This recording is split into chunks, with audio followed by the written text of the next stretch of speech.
حضور نبی کرم صلی اللہ علیہ وسلم نے فرمایا، اسے کون ہمراہ لے جاتا ہے، یا فرمایا کہ کون اس کی مہمان نوازی کرے گا۔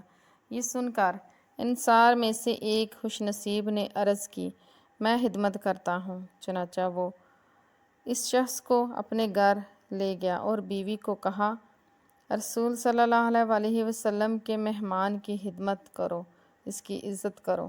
اس نے کہا، گھر میں تو صرف بچوں کے لیے کھانا ہے۔ صحابی رضی اللہ تعالیٰ عنہ نے کہا، وہی لے آؤ، چراغ بند کر دو، اور بچے کھانا مانگے تو ان کو سلا دو۔ چنانچہ وہ کھانا لے آئی اور بچوں کو سلا دیا۔ پھر اعوذ باللہ من الشیطان الرجیم، بسم اللہ الرحمن الرحیم۔ سیدنا کریم صلی اللہ علیہ وسلم، ایک ایسی خوبصورت حدیث جس کو پڑھ کر غم بھی ہوتا ہے اور خوشی بھی۔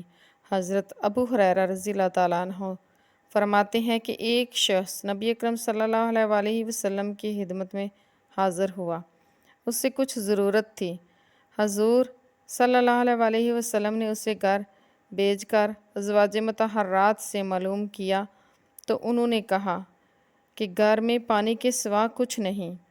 حضور نبی اکرم صلی اللہ علیہ وسلم نے فرمایا، اسے کون ہمراہ لے جاتا ہے، یا فرمایا کہ کون اس کی مہمان نوازی کرے گا۔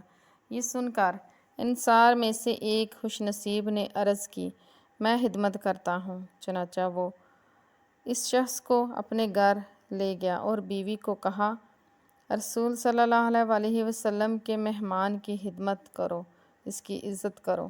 اس نے کہا، گھر میں تو صرف بچوں کے لیے کھانا ہے۔ صحابی رضی اللہ تعالیٰ عنہ نے کہا، وہی لے آؤ، چراغ بند کر دو، اور بچے کھانا مانگے تو ان کو سلا دو۔ چنانچہ وہ کھانا لے آئی اور بچوں کو سلا دیا۔ پھر چراغ کو درست کرنے کے بہانے اٹھی اور اسے بجھا دیا۔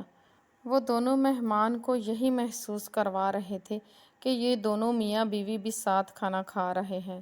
پھر دونوں بھوکے ہی سو گئے۔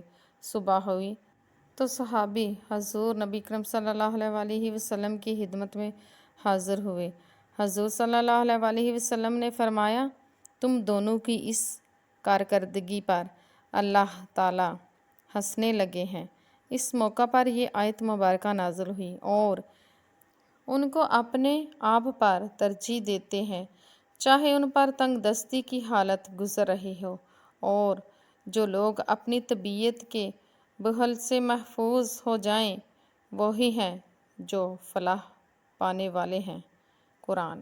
نبی اکرم صلی اللہ علیہ وسلم نے غریبی والی زندگی اپنی مرضی سے چنی، اور ہم لوگ غربت کو بھی ایک عیب یا اللہ تعالیٰ کی طرف سے ایک عذاب کی طرح خیال کرنے لگے ہیں، جبکہ غریب ہونا بھی تو سنت رسول صلی اللہ علیہ وسلم ہے۔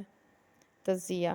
اور یہ وہ نبی اکرم صلی اللہ علیہ وسلم ہیں جن کا فرمان ہے کہ اگر میں چاہوں تو احد کے پہاڑ سونا بن کر میرے ساتھ چلے۔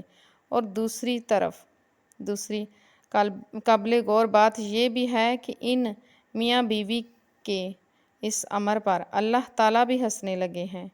کیا شان والا نبی صلی اللہ علیہ وسلم تھے، اور کیا شان والے ان کے صحابہ کرام رضی اللہ تعالیٰ عنہ تھے۔ حضور نبی اکرم صلی اللہ علیہ وسلم اپنی زوجہ عائشہ صدیقہ رضی اللہ تعالیٰ عنہ سے فرماتے تھے، اے عائشہ، اگر میں چاہوں تو یہ پہاڑ، احد کے پہاڑ، سونا بن کر میرے ساتھ چلیں، مگر میں نے مالک سے دعا کی ہے کہ اے اللہ، تو مجھے ایک وقت کی روٹی دینا اور دوسرے وقت کا فاقہ۔ یہ سونا چاندی، یہ رنگینیاں، یہ پروٹوکول میرے آقا نے پسند نہیں کیا۔